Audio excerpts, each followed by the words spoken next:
My name's Amy Henry. I work with the Michigan Department of Education as an education consultant. I'm in the Office of Improvement and Innovation, and I'm in the School Improvement Unit specifically working with the statewide systems of support. So we work to support the priority and focus schools around the state. So one of the priorities at the state of Michigan is to make sure that everyone understands that MTSS and school improvement are not two separate bodies of work. The work of MTSS is meant to be embedded right within that school improvement process. You can take the language and put it right into your plan. The work of MTSS should be the work of your school improvement plan. Michigan's definition of MTSS is an integrated, multi-tiered system of support that's really focused on your instruction, your intervention, and your assessment. And it's really meant to meet the needs of the academic achievement of a student, but also the behavioral health of a student. You often see that triangle and there's a line dividing it right down the middle. And that line can stand for a few different things, but most commonly you'll hear that the one side of the triangle is talking about academics and the other is talking about that behavioral health. And we want to be able to see that student as a whole student rather than looking at just, oh, this is how they're doing in math or this is how they're doing in reading. We want to be able to look at every aspect of that student. The number one predictor of academic achievement is academically engaged time. So when we address that full student, we're able to get at the factors that maybe we don't see from a test that we're giving around reading or math. So in our state, we've really had this really tight focus around the achievement gap and what we're seeing with our bottom 30% and our top 30% and this huge distance between the two. And when we talk about the practices of MTSS, we're talking about hitting every student that walks in our door.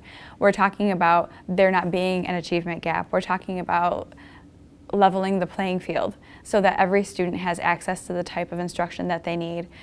We're talking about students not being behind. We don't want to see our students 2 and 3 years behind. We want to see them at benchmark. And when we're able to come in and identify their areas of need, we're able to provide instruction based on that area of need.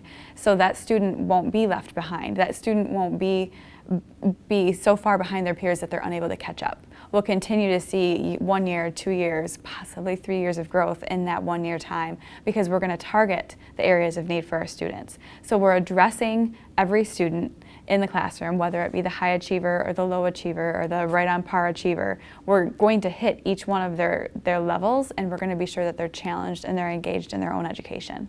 So one of the most common misconceptions around MTSS is that it's a way of intervening for students who are low performing, and that is so far from the truth because MTSS is not an intervention. It's not an intervention program.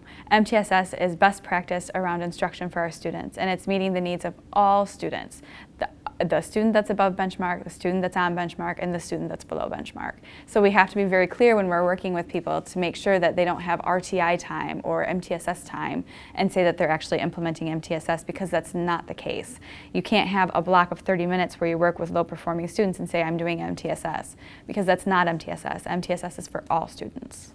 So with MTSS, the idea is that you're meeting the needs of all your students in your classroom. So say I am a kindergarten teacher, which we've seen this in many kindergarten classrooms. I've got students coming to me with all different levels and they need all different kinds of support.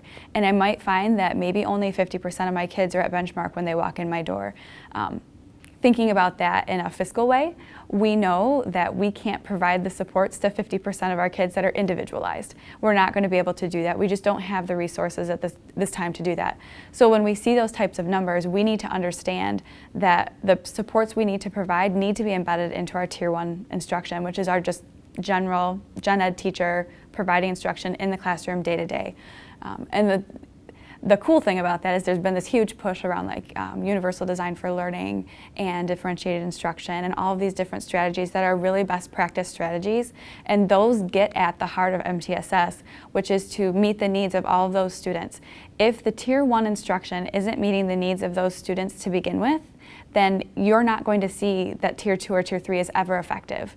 We've tracked data, we've followed kids, we've got 10 years worth in one district we worked with, and we followed these kids, and when they were at Tier 1 instruction, or Tier 2 instruction, and then moved into Tier 1, and then kind of lost, I mean it's kind of a weird way to put it, but they lost those supports, they would cycle in and out of Tier 1 and Tier 2 instruction. They would continually go in and out because the problem wasn't at the Tier 2 or Tier 3 level.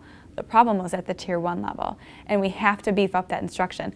We can't change the students that are walking in our door. We can't change what we get, we have to change what we give. So we have to change how we're providing our instruction and how we're meeting the needs of those kids. If 50% are below benchmark, that means our instruction needs to be beefed up so that 80% can get at benchmark. And we have to do that in the Tier 1 universal level. I think about what our teachers need when they're doing this work. They need supports. They need to know what to do. What do you do with a third grade reader that walks into a 12th grade English class?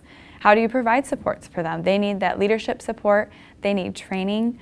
They need coaching. They need to have job-embedded practices that are put on their plate that they can just take out. They need to have tools and resources. And MTSS is that. It's the whole idea of being able to pull from an arsenal of places and being able to provide those multi-levels of support that those students might need that walk in your classroom.